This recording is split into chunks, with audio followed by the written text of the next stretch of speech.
He should be with us in a second. Connecting, and here we are. Okay. Actually, I had to use my cell phone. Hello there. Hello there. Oh, okay.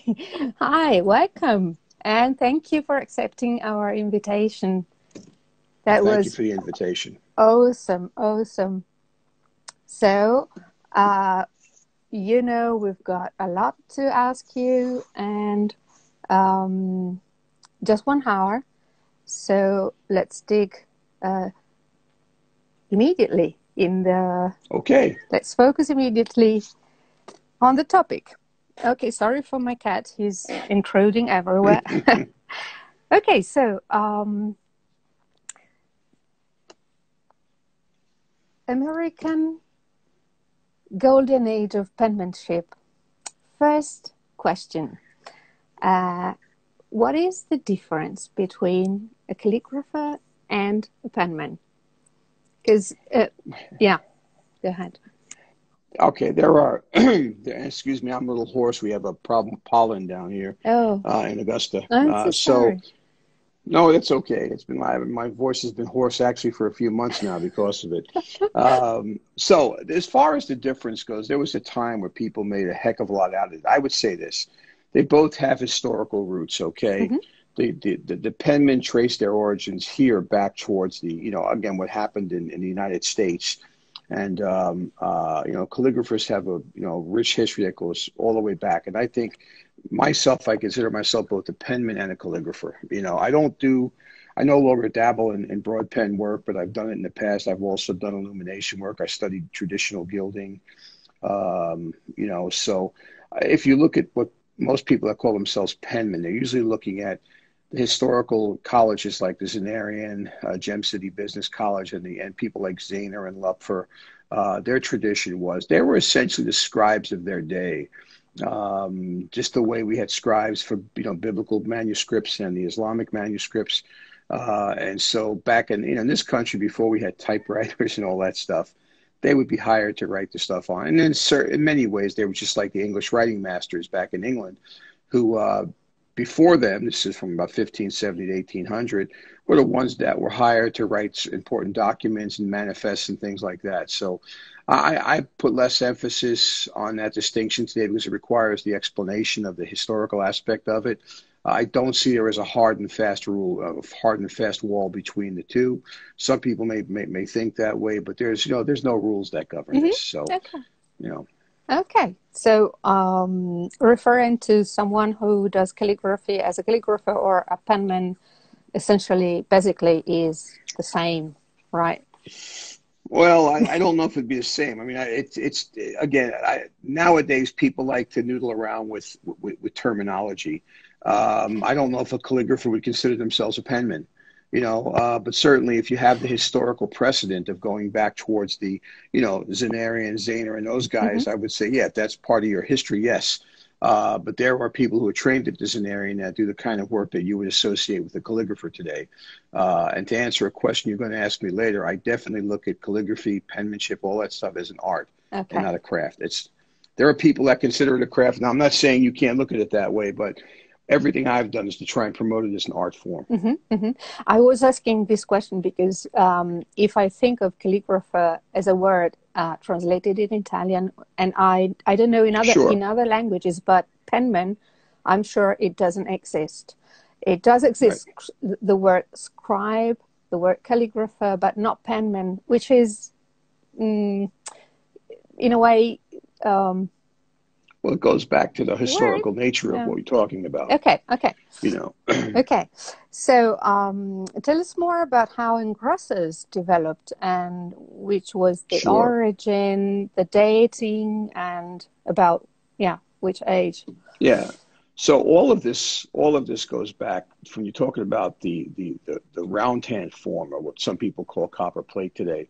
That's traced back obviously to England, and back then they weren't called penmen; they were called they were called writing masters. They were writing masters. So the word penman, I'm not sure if it existed back then either. I don't remember it as such in the books I've read, but You know, this and English roundhand itself owes its traditions to the Italian influence. You know, all these different here, German, all the stuff came in from Europe. It was put together in this form that we now know as English roundhand from back then. And so, just do me a favor, repeat your question to me one more time. Yeah, what was the background when engrossers developed? Right. So in this country, there were people who were engrossing documents, okay? And that just basically meant to write them in a beautiful form. Essentially, they were the calligraphers of the day, all right? But they didn't trace their art. Most modern calligraphers, I think this is a safe statement, would probably trace their origins to someone like Edward Johnston in the seminal work he did, plus all of the biblical work, and you know, from different hands, from even way before Johnston. And so, but in this country, the word engrosser was used because it meant to take the written form. And if you've ever seen, you know, if you ever think, if I say to you, you know, Declaration of Independence, the United States Declaration of Independence, a certain image pops into your head of a beautifully penned document, but that was not how Thomas Jefferson originally penned that. It was a cursive, his essential of a cursive roundhand at the time. And then they hired a guy named Timothy Matlack to engross the document. In other words, it would be like me giving you a document and saying, please write this in beautiful form. And that's the document we've come to know today. And so the word engrosser was used for those folks. And that word persisted up into this day because people like Rick Paulus and my late friend, dear friend Rick Muff, who recently passed away, they were resident White House engrossers. Or if people want to call them calligraphers. You know, some people have issues with I don't have an issue with the two different terms. So basically in this country, we had engrossers. And so when the engrosser wanted to write a beautiful document, in the case of Timothy Matlack, if you look at the Declaration of Independence, that was basically written in a roundhand form. He was essentially the equivalent of an English writing master. But then there came a period of time where the American engrosser was trying to emulate the roundhand script of the English writing master. And so because the engrosser was the one doing that, and it didn't develop as a form of handwriting, the term engrosser script came into being. It just so happened that engravers were also emulating that form for their engraved watches and all the jewelry they were engraving. And so the term engraver's script was applied. And when it came to the Zenarian tradition, the terms engravers and engrosser script were used interchangeably. And so I don't have an issue using either one. And they also use the word roundhand. Roundhand is something that I would pretty much reserve for the English form of roundhand. It was actually a form of handwriting with a feather quill pen. It was not done with an oblique pen holder. And so, but in the United States and in Canada and there were some other areas that were doing this, but the tradition really came out of the United States, where it was engrosser script or engraver script. It was essentially emulating what were engraved forms. All those things we see from Bickham, those are all hand engraved. I don't know of any written specimens from that period of time. They may exist, but I've never seen them. So.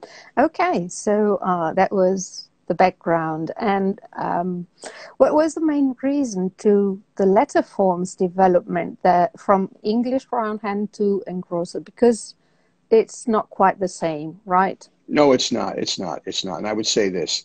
There are people out there who've made good studies of English roundhand, people like Don Marsh. I've never really studied the form specifically, but I will say this: there's not one seminal or codified form of English roundhand. There are different writing masters. You know, John Ayres is different from Joseph Champion, and so there were, and even Bickham. So there were different stylistic. But when you talk about a single form, what would be a single correct form? I couldn't point to one in English roundhand. And if you notice, I'm setting the term copper plate on the side. Copper plate has become a much abused term. I have no problem with the terminology modern day, but it's become so applied, ubiquitous, just all over the place. So, and so in this country, if you were talking about Spencerian script, and this is a totally different area now, you can point to one seminal form from Platt Roger Spencer Sr. and say, that's what he originally taught. Doesn't mean that's what people are learning later on, because the form was optimized and refined.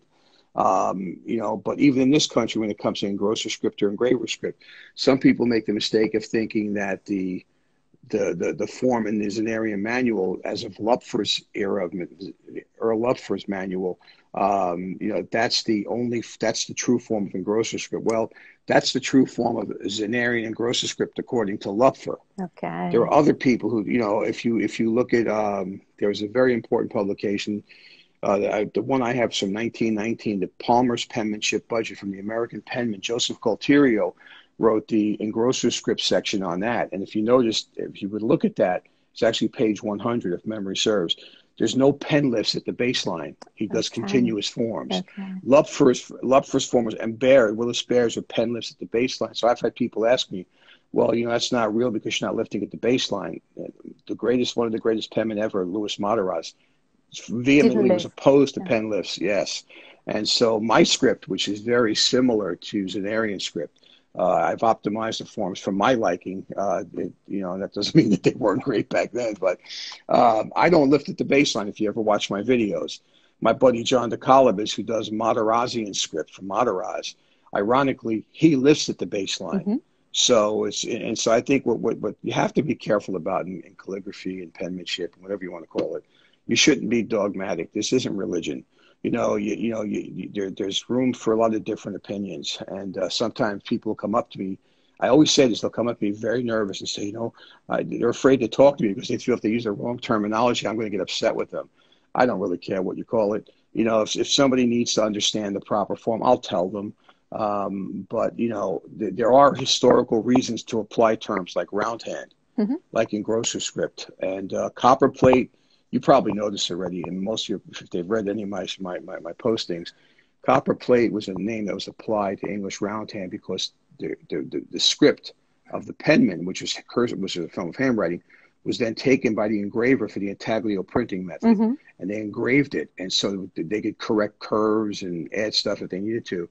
So the term copperplate somewhere stuck, and the earliest reference I've seen to it to English roundhand was in the Ambrose Heel book, English Writing Masters in their copybook. So, mm-hmm. Okay, thank you.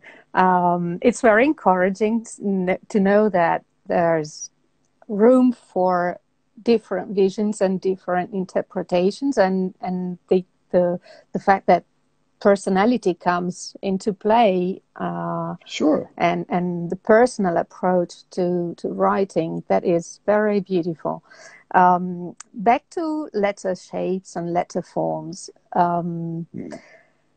I see a difference between roundhand and engrossers sure. in the dimension of the shapes, and one can mm-hmm. tell that some modern tools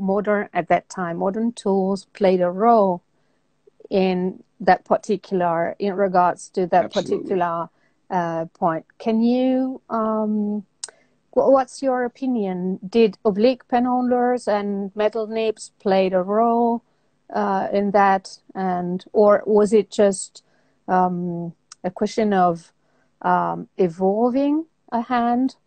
Or I would not use the term evolve, because that would imply that the more earlier forms are somehow rudimentary, and they're not. Oh, they're okay, beautiful. okay.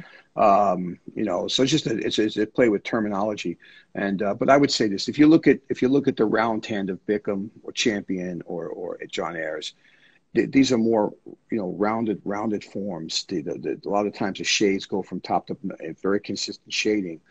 In some forms of engrossers or engraver script, the shading, let's say for a lowercase oval, is at the lower third of the letter. That's where the maximum height of the shade is. But not all people wrote that way. Two of my heroes in script were, and there were several of them, was Charles Norder. And Norder actually, in certain cases, emulated the forms of the English writing masters. Mm-hmm. So if you looked at his script, you wouldn't be able to tell it wasn't. And you get to a point with your instruments, like I'm sure you can relate to this, where I was able to emulate almost any form I wanted to, whether it's an English writing master. I'm not saying I'd be as good as what you're seeing, but it's an emulation of a certain style. Mm-hmm. But the most significant difference, and I think what led to this, which you were getting at, English roundhand was a feather quill pen. And if we look at Bickham's instructions on how to cut that pen, it was not a pointed pen, a pointed quill. It was a narrow broad edge. And to this day, I don't know of anybody who knows how to really form those letters using that instrument. You know, they can do broad edge work with it, but to do the round hand, I'm not quite sure how it's done. So in this country, Platt Roger Spencer, the way he originally developed the hand and taught the hand, it was with a feather quill pen cut to a point. As you can imagine, it doesn't last very long. You know, it imbibes water and you have to constantly trim it back. But Platt Roger Spencer's children and the people that he taught eventually switched over to steel pens. And we know in about the 1850s, the Spencerian #1 was introduced for that specific purpose. And it's a beautiful pen point. But it was not done back then with an oblique pen holder. They were teaching Spencerian script with a straight pen holder. And so it then as it progressed, their students started to, again, not evolve, but started to refine their notion of aesthetic. And they elevated Spencerian script from a form of handwriting to this almost purely artistic form. Think people like A.D. Taylor and Louis Mataraz. As a matter of fact, it's interesting because, you know, I wasn't sure how good a human hand could get because everything I'd seen from the English writing masters was engraved.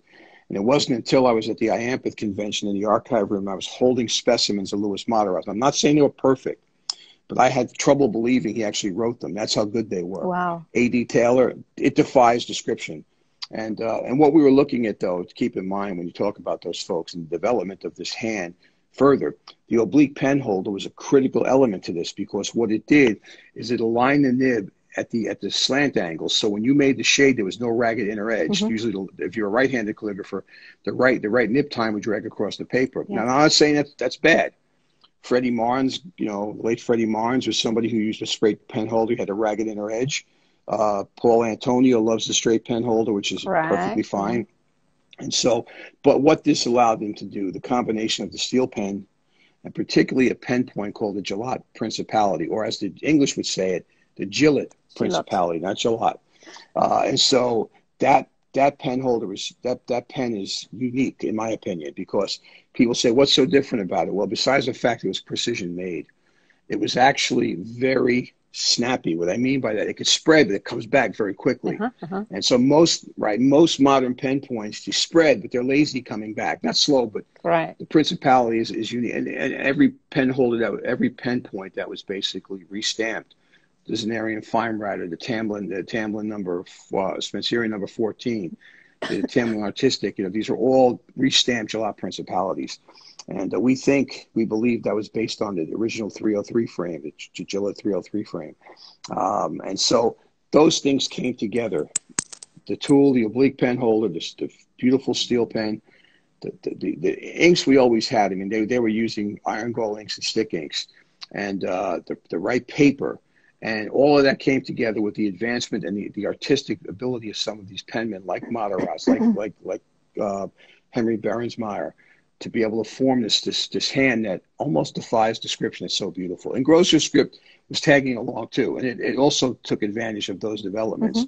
But Engrosser script is something that, unless you talk about guys like Mataraz, that really developed an artistic flair with it, you know, it was basically used to fill in documents and diplomas. So. Okay. Don't know if I answered your question. It's a long-winded response. No, very interesting. I would listen to that all day. Okay, so people out there, please give a sign if you're enjoying all this. Put a thumb up.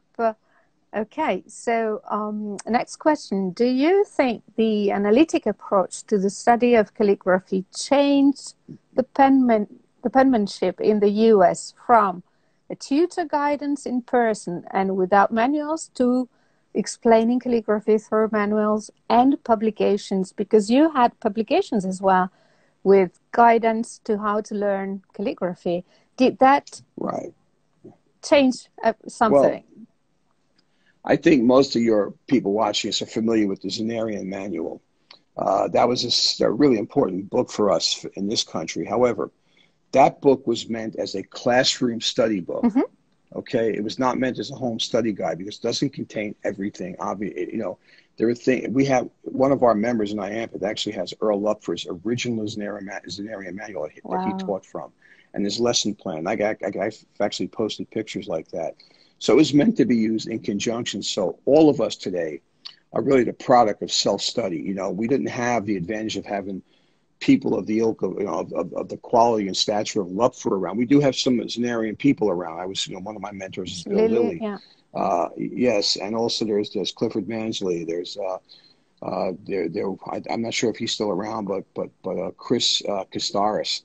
These are all graduates. They were formerly trained by guys like Lupfer, and but we were self-taught. Matter of fact, when I first came into this, there was nothing. I mean, it was barren. I wish I had what we have today, you know. But yes, the analytic approach. So to get to that. That's something I think that was a product of us not having access to those teachers. Okay. Certainly, if you look at my work and the stuff I published, I mean, I'm in addition to being a dentist, I'm also a scientist. And so that was a big factor in what I've done. And I always joke around about this. You know, I wrote entire articles on the letter D, you know, entire articles on the letter E, you know. So, yeah. So, the analytical point of that is something that's important to me. And when I was teaching actively, I used to do this online. I would you know, draw the ovals and compound curves for people using Microsoft PowerPoint to illustrate the point. But it did matter, and I think it helped us to refine whatever the modern sense of aesthetic was. There are people that prefer the English round hand forms, and that's perfectly legitimate. That doesn't appeal to me as much as the Willis Baird form, or, you know, what he wrote. He wrote several different approaches to it, but, you know, the other real key thing to always keep in mind is that English round hand was a form of handwriting, okay? Spencerian script was a form of handwriting. Engrosser script and engraver script, more like art and drawing on paper. Yeah. Exactly. Okay. So tell us more about, since you mentioned it, tell us more about the work that was done in the schools of penmanship. And the Zanarian and the colleges, because that's something that the U.S. has and not Europe.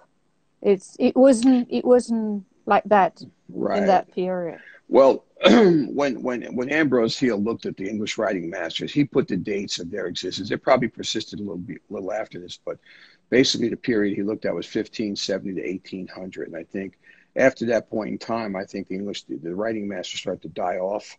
I don't know if many people followed in their footsteps. I don't know what the hard and fast rule is there as far as the actual what happened historically. But in this country, those schools popped up because they were trying to train people formally in how to, you know, how to write. You know, when Bill Lilly graduated from the Zanarian College toward the end of its existence, you know, he was, you know, offered a spot at the White House to become a White House engrosser. But he couldn't afford to, you know, wouldn't pay the bills for him and his family. So he went to work, you know, in more of a manual labor type setting. So, and you got to remember, the schools really flourished before the advent of the typewriter. And so there was always this view that, you know, these schools which were there to train people to do accounting, you know, bookkeeping, whatever, and all the stuff that maybe even a writing master would have done in England, you know, they started to see the writing on the wall of their demise when things like technology came in. The ironic thing for this is that it's actually technology that's helped us survive this art form and, you know, and persist it. Without the internet, I couldn't have got half the stuff out there. So it's interesting how at one point it was the death knell to penmanship at that time, and now it's become this thing that's caused fire around the world. You know, we have people in all different countries that want to learn all forms of calligraphy, not just pointed pen. So, which is exciting to me. Yeah, so. Absolutely.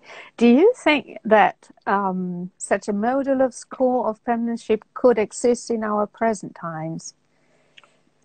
Yeah, I think, well, I don't know if it can exist for there are people out there trying their hand at something like that. If you look at the work of David Grimes, who is a good friend of mine. David is probably one of the finest Engrosser script writers alive today.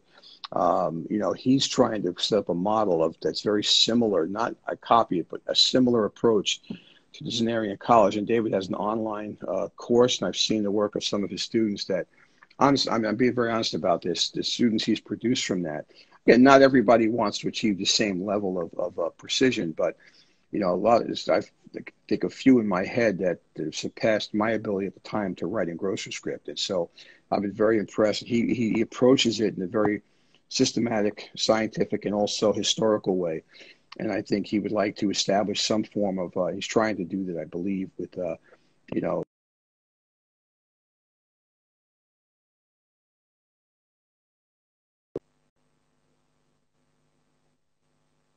similar tradition with the people that study with his program.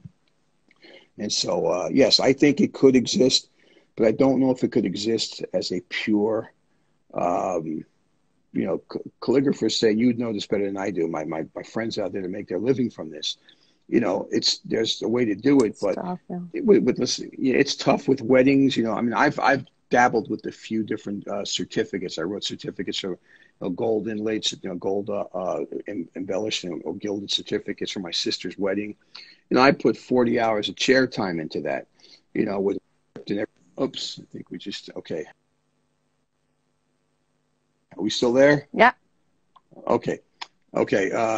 It was just interrupted. So, you know, how do you charge or something like that? If I was to have charged my sister, which I never would have done, Yeah. you know, to make that certificate, I mean, $2,000, $5,000. I mean, what would you to make it worth your while? You know, in my current position as a dean, as an associate dean of the school, my time is worth a certain amount per hour.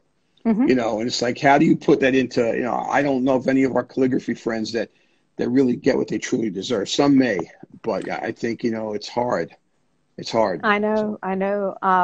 We were in London back in February with Rachel Yellop, and she said Oh, she's yeah. been earning her living only with calligraphy.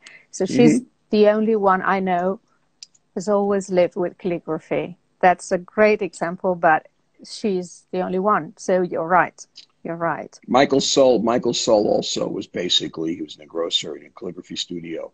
And I think he's now closing his doors now. He's still going to teach his handwriting, but it's, you know, it would be nice to get paid what it's worth. And I've tried to support a few people in their work. You get people like Jake Weidman, but Jake has a very broad, field of what he does, scope of what he does. It's not Painting and just the pen, right? sculptures. Yeah. Sculpting, yes, Yeah, you know, and so I think that's a critical point. But I admire David Grimes' approach to this, and there was a time where I looked at, you know, things in a very specific way.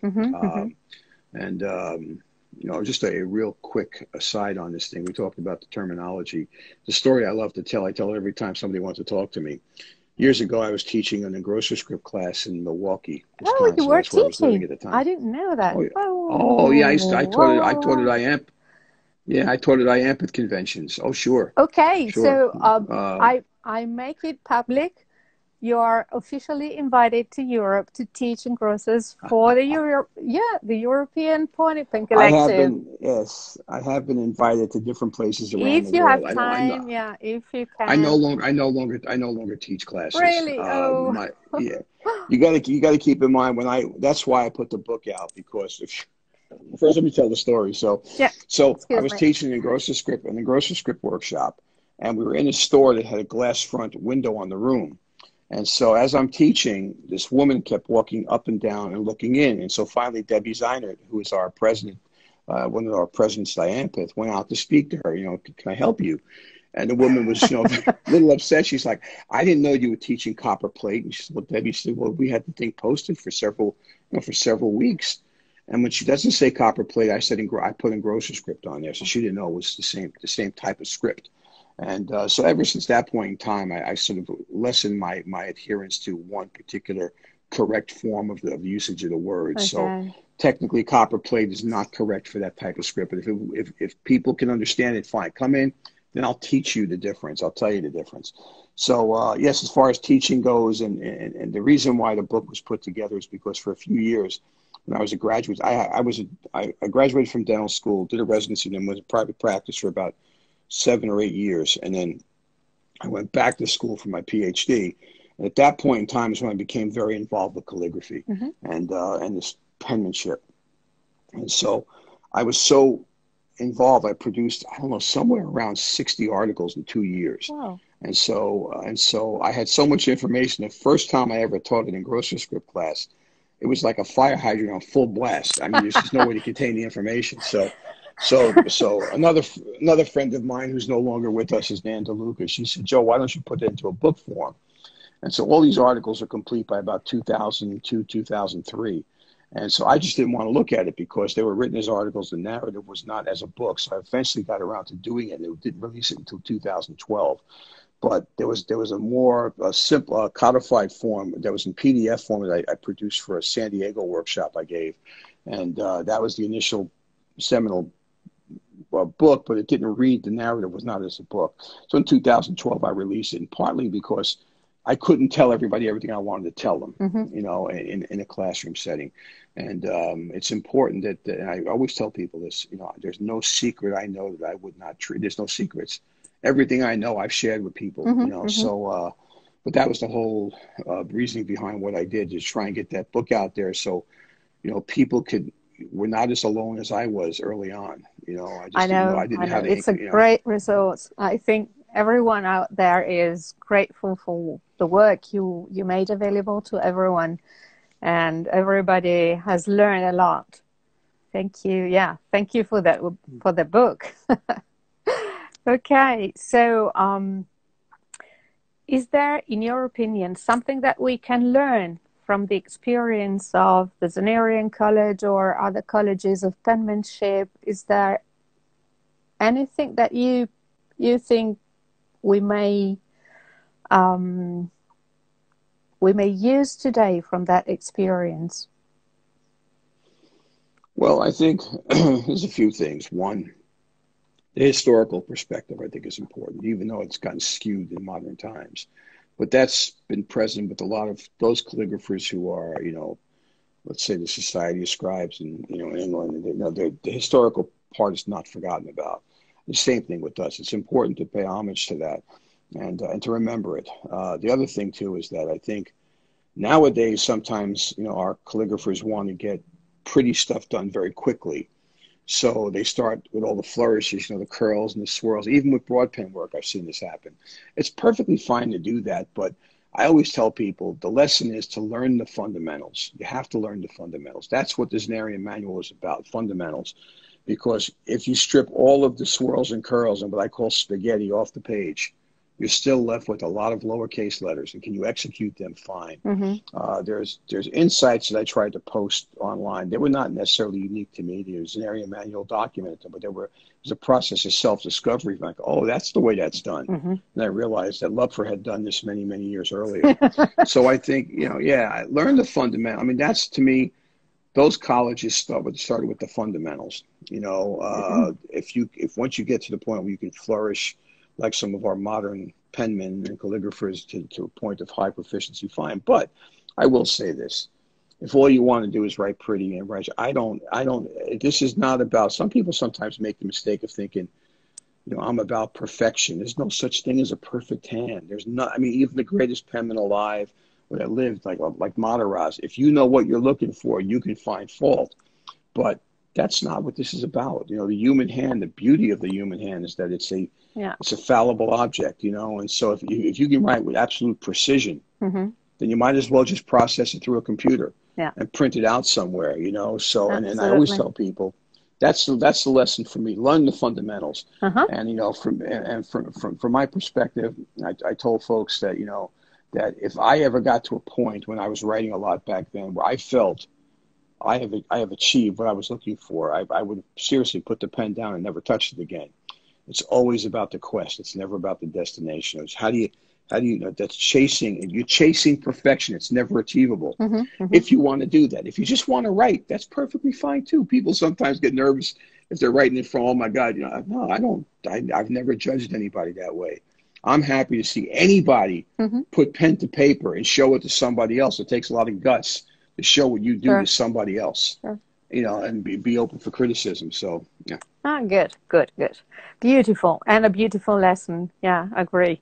Now, not to use the word evolution, but do you think an advancement or something after Engrosser script is possible. Sure. Well, I mean, you'd see Mike Keswick from the U.S., and it was also another late friend of mine, Brian Walker from England. They had some pointed pen variation forms that they used. I think, that type of evolution. You also have James Farrell. I think. James Farrell. Yes. Yeah. The Faz is going to kill me for not remembering. I knew his last name. I'm just an old guy. I forgetful, but he does. Now, it's interesting about Faz. He does a form of early American writing, but more to the Duntonian system, not the Spencerian system, which is an important distinction. Longer forms, longer stem loops, and but he's another guy who's taken pointed pen to, whether you approve, like it or not, I love it. It's just to a different level, and it's not a refinement of level. It's sort of more artistic expression. Think about Dennis Brown with his. I mean, I love the work those guys do. Some of the earliest influence on me coming into the calligraphic world was seeing Sheila Waters' work, and but I think there are guys and gals who can experiment like that, and I would never look at it as, you're not writing. This happens a lot, in music too, right? I know. When Pavarotti tried to, bring in modern people to sing with him, he got criticized because he wasn't being a purist. Well, there's room for everybody, purists and those who want to experiment. I'm open to those folks that want to put pen to paper and do what they can do. But if you're going to tell me you're going to write Spencerian script and you're claiming to be, let's say, a master level then there's a certain expectation of what you're going to write. If you're going to tell me you're going to write Zenarian and Engrosser script and you're calling yourself a master, I have a certain expectation of what you should do. But certainly I would not apply that. There's a difference between learning an instrument to play and an instrument to be a virtuoso. You approach it differently. So, and I don't make claim to either. I think people have to understand that there's a difference there. And you're right. Well, to your original question, it will, and it has developed. I admire those people like Mike, like James, and even Dennis. In a different world, a broad pen world. People often ask me, do you think it's the hardest form of calligraphy? It's not. Try and do Roman letters precisely. That's an art. So it is. So, but it's inspiring because it means that calligraphy and pointed pen is not a dead hand. No. So we don't necessarily just have to follow historical exemplars. We have to experiment. We have to try. We have to put ourselves into our work. So that's inspiring. That's true. That's inspiring. But that's not how I approach it, though, because for me, it's always the fundamental. My whole goal for what I did was to teach it at a fundamental level. So my work could be viewed by a novice, an intermediate, or an advanced person. And so it's about the fundamental form. And I'm somebody who sees art in a single letter if it's properly done. So that's where I exist. I can appreciate the rest of it. Certainly I can appreciate the flair of a Matarazzo, but that's not where I exist. So I'm perfectly fine with and I've been criticized for that. People have called my work sterile and things like that because it doesn't have, I don't flourish. Yeah, okay. But I was about making the fundamental form. So, yeah. Well, okay. You mentioned it before, but would you mind sharing if you have a favorite penman? Not living? Sure. I would say if you talked about strict Engrosser script and the Zenarian style, Willis Baird. But Baird was also somebody who was an incredible, illuminator, what you guys would call a calligrapher nowadays. He did some incredible, his acanthus sleeve work and some of his capitals, which is, you feel like you can reach in and pick out the acanthus sleeves. Willis Baird, I greatly admire Earl Lupfer, C.P. Zahner, of course, and Charles Norder. But there were so many, and of course the great Louis Matarazzo, but it goes on and on. But what you got to keep in mind about those individuals is there are many people who were learning this at the time, and what came down to us is what survived in some respects was a distillation of all those people to the very best of the best were at the top. Because there were people who wrote like that, but they didn't write at that level. Matarazzo, I would almost argue had almost freakish ability. A guy like F.B. Courtney, almost freakish ability with the pen. And I think one of the mistakes modern calligraphers make is people that aspire to be such is they think, well, if they don't have artistic ability, they'll never do it. And this isn't about that. Especially with Engrosser script. You can learn Engrosser script because like broad pen, it has ductus, you have specific strokes. And, so I think, I always post the earliest images of my work from the 90s to show people that, I wasn't born writing script like that. It's achievable. And the person I love to put in there is a guy named J.C. Ryan, the handless penman. Oh, yeah. He had no arms below the elbow. Yeah. And he would write like that. And his ornamental penmanship was as good as most people's today. So you can do it if you have the desire to do it. It took me a long time. I'm not years worth, but hours upon hours of practice. And because of my nature, my scientific nature, I would sit there and I would do ovals, page after page of ovals until I got it where I wanted it. And I still would have to go back and do things. And stem loops, I remember stem loops gave me a big problem. And so I, kept refining stem loops. And I would work on it. Most people today, I think, just write. And, the saying that practice makes perfect is incorrect. Practice makes permanent, not perfect. Yeah. Correct practice makes perfect. It approaches perfect. I don't want to use the term perfect. So I think that's something people have to keep in mind. If you think you have no artistic ability, you can still do this. But yes, if you have artistic ability like a Jake Wyden or John DeColobus, it helps. It does help. It does help, yes. Sure. Okay, we've got a few questions from people who are tuning in. And then as last question, I'll be asking my own question. Okay.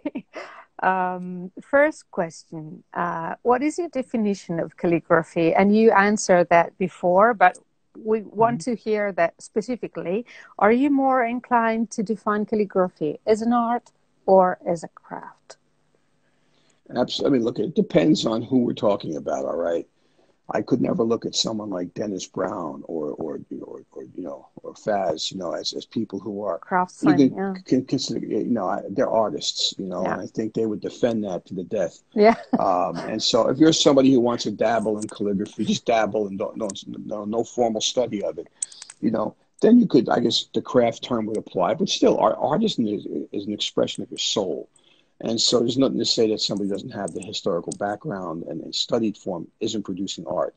So I just think whenever we use the term craft, it sort of diminishes what we do. There's nothing wrong with crafts, but the people that have spent a lifetime, the amount of hours I put into studying forms, yes, you could look at it as a craft, I guess, but I look at it as an art form. And so for me, calligraphy is however Webster's dictionary wants to define it. Do I consider myself a calligrapher? I don't know if I deserve the term because I don't produce works. I write pretty, but I don't produce work. Okay. I think to be an artist, you have to produce, you have to be somewhat art pieces, productive. Yeah. And, where my whole goal was to teach people and to learn something myself. So I have no problem if somebody calls me, the penman, the calligrapher. That's up to you. I don't really get too involved in what I like to call the name game. Yeah. Thank you. Second question, is the small shade on ascenders and descenders in Engrosser script a requirement or is it preferential? Well, I go back to what I think I said earlier to you. Don't approach this as being as a dogma. If you don't like the small shade, in other words, over the top, there's a slight shade there. Fine too, yeah. Yes, it's perfectly fine. It's up to you what you want to do. If you want to emulate somebody's script that does that, then you have to put it on there. But I think whenever somebody starts talking in absolute terms, and again, the Roman alphabet, while there might have been many different forms, basically goes back to the Trajan column, right? That's where the forms are taken from. So if you want to do Trajan Romans, and there's certain things you have to adhere to. Look at those letters, yeah.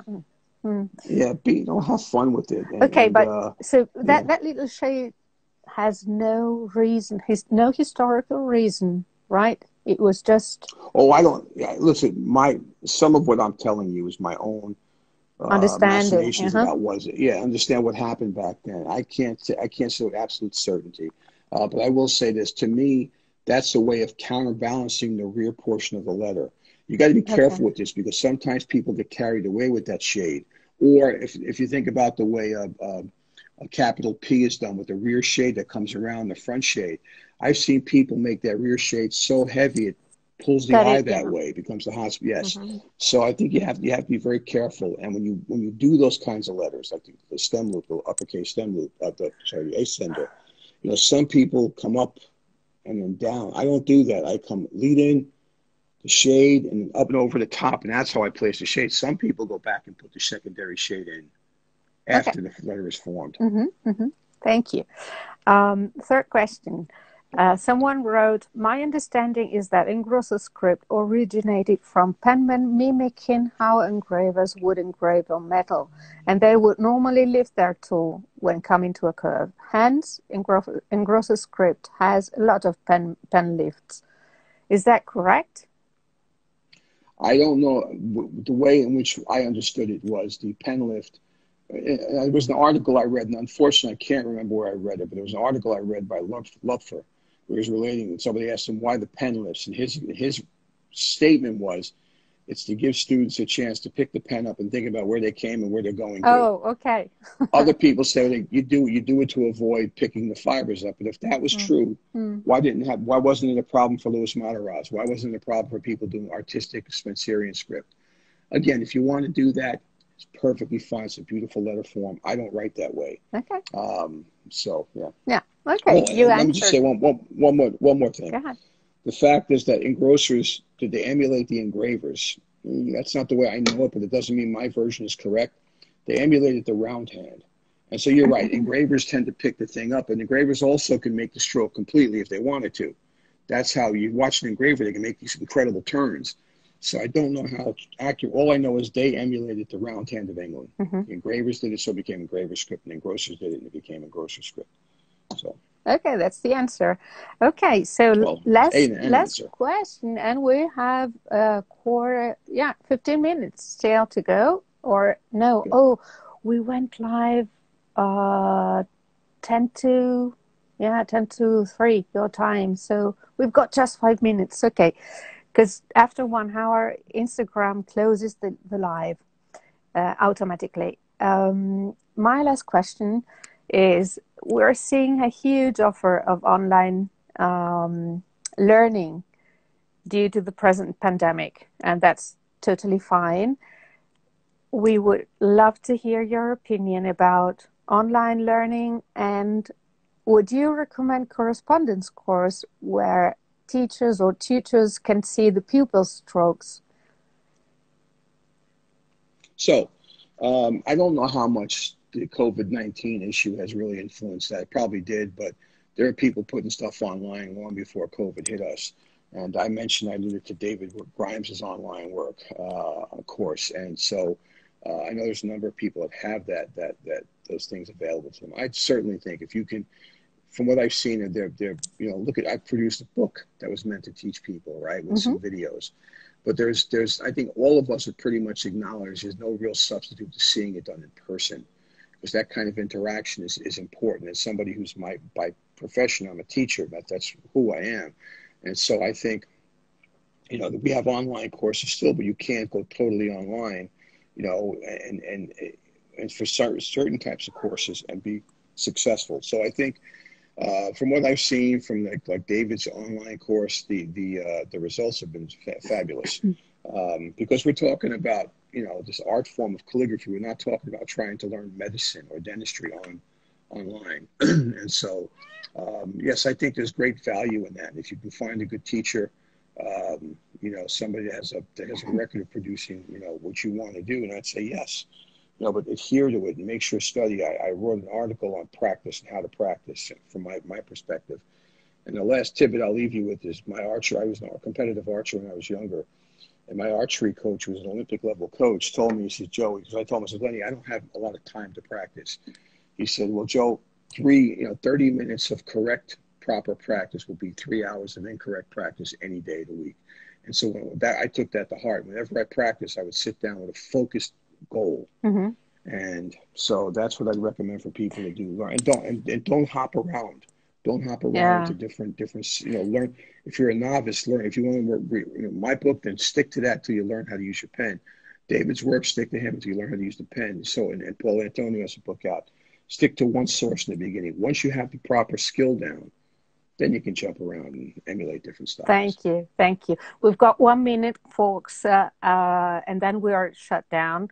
If you have questions, write them immediately. And we have really 1 minute. If you don't have David who? David Grimes. David who? David Grimes, Grimes. He goes by on Instagram as Mask Grimes. M-A-S, yes. Mask Grimes. David, thank you. Thank you. Yes. Loyal to fundamentals, yeah. That's it. Loyal to fundamentals. Okay, we've got 50 seconds. Let me leave you with this. One of the things I like to tell people is if you appreciate any of the free online stuff I provided or Anthony's provided or any of my colleagues out there in the Instagram world, consider paying it forward. Yeah. Help somebody else if you can. Yeah. That's the advice. And thank you very much for being with us. Thank you for sharing all your knowledge, your opinions. Thank you for being so kind to us. And thank you. Consider also coming to Europe, even for a lecture, if not for teaching, just for a lecture. Thank you. Thank you. Thank you so much. Bye. Appreciate it. Bye.